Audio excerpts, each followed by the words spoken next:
reflect on what the year has brought, to think about what lies ahead.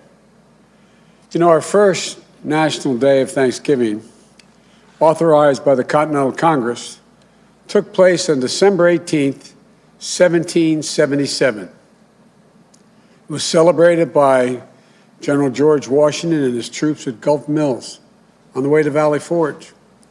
And it took place under extremely harsh conditions and deprivation, lacking food, clothing, shelter. They were preparing to ride out a long, hard winter. And today, you can find a plaque in Gulf Mills marking that moment.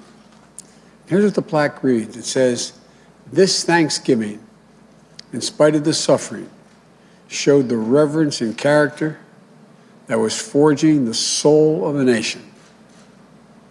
Forging the soul of a nation. Faith, courage, sacrifice, service to country, service to each other, and gratitude even in the face of suffering have long been part of what Thanksgiving means in America. You know, looking back over our history, you see that it's been in the most difficult circumstances that the soul of our nation has been forged. And now we find ourselves again facing a long, hard winter. We fought a nearly year-long battle with a virus that has devastated this nation. It's brought us pain and loss and frustration. And it's cost so many lives. 260,000 Americans and counting. It's divided us, angered us, set us against one another. I know the country has grown weary of the fight. We need to remember we're at war with a virus, not with one another, not with each other. This is the moment where we need to steel our spines, redouble our efforts, and recommit ourselves to the fight. Let's remember, we're all in this together. Sounds trite to say it, but we're all in this together. For so many of us, it's hard to hear this fight isn't over. We still have months of this battle ahead of us. For those who have lost a loved one, I know that this time of year can be especially difficult. Believe me, I know. I remember that first Thanksgiving, the empty chair, the silence takes your breath away. It's really hard to care. It's hard to give thanks. It's hard to even think of looking forward. And it's so hard to hope. I understand. I'll be thinking and praying for each and every one of you at this Thanksgiving, at your Thanksgiving table, because we've been there. This year we're asking Americans to forego so many of the traditions that we've long made this holiday, which made it so special. For our families, for 40-some years, we've had a tradition of traveling over Thanksgiving. Tradition that we've kept every year save one, the year our son Bo died. But this year, we'll be staying home. We've always had big family gatherings at Thanksgiving. Kids, grandkids, aunts, uncles, brothers, sisters, and more. For the Bidens, the days around Thanksgiving have always been a time to remember all we had to be grateful for, and a time to begin to think about Christmas and begin even to do the Christmas list. But this year, because we care so much for each other, we're going to be having a separate Thanksgiving. For Jill and I, we'll be at our home in Delaware with our daughter and our son-in-law. The rest of the family will be doing the same thing in small groups. So I know how hard it is to forego family traditions. But it's so very important. Our country is in the middle of a dramatic spike in cases. We're now averaging 160,000 new cases a day. And no one will be surprised if we hit 200,000 cases in a single day. Many local health systems are at risk of being overwhelmed. That's the plain and simple truth. Nothing made up, it's real. And I believe you always deserve to hear the truth from your president. We have to try to slow the growth of this virus.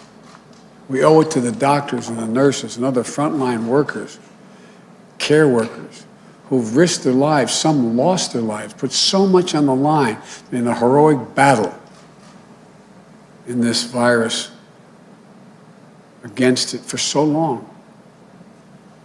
You know, we owe that to our fellow citizens who need access to hospital beds and care to fight this disease. We owe it to one another. It's literally our patriotic duty as Americans. It means wearing a mask, keeping social distancing, limiting the size of any group we're in. Until we have a vaccine, these are the most effective tools to combat the virus. Starting on day one of my presidency, we will take steps that will change the course of this disease. More testing will find people with cases and get them away from one another, slowing the number of infections. More protective gear for businesses and our schools to do the same, reducing the number of cases. Clear guidance will get more businesses and more schools open. We all have a role to play in beating this crisis. The federal government has vast powers to combat the virus. And I commit to you, I will use all of those powers to lead a national coordinated response. But the federal government can't do this alone. Each of us has a responsibility in our own lives to do what we can do to slow the virus. Every decision we make matters. Every decision we make can save lives. None of these steps we're asking people to take are political statements. Every one of them is based on science, real science. Now, the good news is there has been significant record-breaking progress made recently in developing a vaccine. And several of these vaccines look extraordinarily effective. And it happens that we're on track for the first immunization to begin by late December, early January. Then we'll need to put in place a distribution plan to get the entire country immunized as soon as possible, which we will do, but it's going to take time. I'm hoping the news of the vaccine will serve as an incentive to every American to take these simple steps to get control of the virus. There's real hope, tangible hope. So hang on. Don't let yourself surrender to the fatigue, which I understand it is real fatigue. I know we can and we will beat this virus. America's not going to lose this war. We'll get our lives back. Life is going to return to normal, I promise you. This will happen. This will not last forever. So yes, it's been a really hard year, particularly hard for over 250,000 people and their families. But I still believe we have much to be thankful for. There's so much to hope for, much to build on, much to dream of. Here's the America I see, and I believe it's the America you see as well. America that faces facts, an America that overcomes challenges, an America that where we seek justice and equality for all people, an America that holds fast to the conviction that out of pain comes possibility, out of frustration comes progress, and out of division, unity. You all know in our finest hours, that's who we've always been, and that's who we shall be again. For I believe that this grim season of division, demonization, is going to give way to a year of light and of unity. Why do I think so? Because America is a nation not of adversaries, but of neighbors. Not of limitations, but of possibilities. Not of dreams deferred, but of dreams realized. I've said many times that this is a great country. We are a good people. This is the United States of America. And there's never been anything we've been unable to do when we've done it together. Think of what we come through. As a nation, how many things we've come through, centuries of human enslavement, cataclysmic civil war, exclusion of women from the battle box, world wars, Jim Crow, the long twilight struggle against Soviet tyranny that could have ended not in the fall of the Berlin Wall, but in nuclear Armageddon. Look, I'm not naive. I know that history is just that, history. But to know what came before, what's come before, what's happened before, can help arm us against despair. Knowing that previous generations got through the same universal human challenges that we face. The tension between selfishness and generosity, between fear and hope, between division and unity. And what was it that brought the reality of America into closer alignment with the promise of reality, justice, and prosperity? Sounds corny, but it was love, plain and simple. Love of country, love of one another. We don't talk much about love in our politics. The political arena is too loud, too angry, too heated. To love our neighbor as ourselves is a radical act. It is what we're called to do. We must try. For only in trying, only in listening, only in seeing ourselves as bound together in what Dr. King called the mutual garment of destiny, can we rise above divisions and truly heal. Look, we all know America's never been perfect, but we've always tried to fulfill the aspiration of the Declaration of Independence, that all people are created equal, created in the image of God. And we've always sought to form a more perfect union. What should we give thanks for this season? Well, first, let's be thankful for democracy itself. In this last election, the one that just took place, we've seen record numbers of Americans exercise the most sacred right, that of the vote, to register their will at the ballot box. Think about that. In the middle of a pandemic, more people voted this year than have ever voted in the history of the United States of America.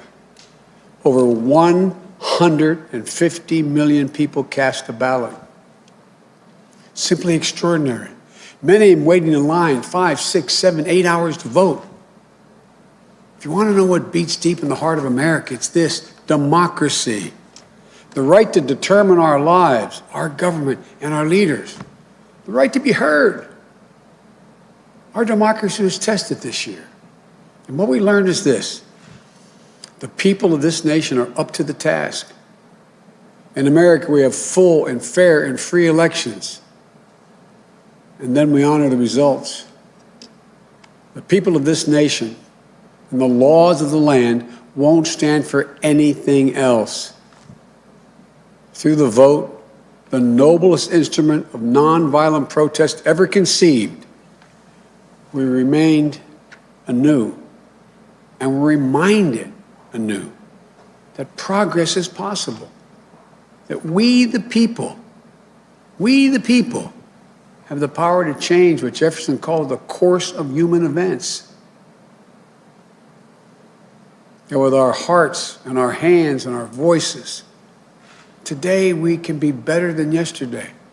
And tomorrow we can be still better than that day. You know, we should be thankful, too, that America is a covenant, an unfolding story.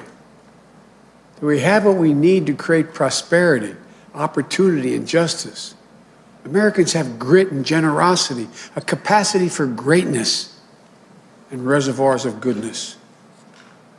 We have what it takes. Now we have to act. This is our moment, ours together, to write a newer, bolder, more compassionate chapter in the life of the nation. The work ahead is not going to be easy. It will not be quick. You want solutions, not shouting. Reason, not hyperpartisanship. Light, not heat. You want us to hear one another again, see one another again, respect one another again. You want Democrats and Republicans and independents to come together and work together. And that, my friends, is what I'm determined to do. Americans dream big. As hard as it may seem this Thanksgiving, we're going to dream big again. Our future is bright. The fact I've never been more optimistic about the future of America than I am right now. I, honest to God, believe the 21st century is going to be an American century. We're going to build an economy that leads the world. We're going to lead the world by the power of our example, not just the example of our power.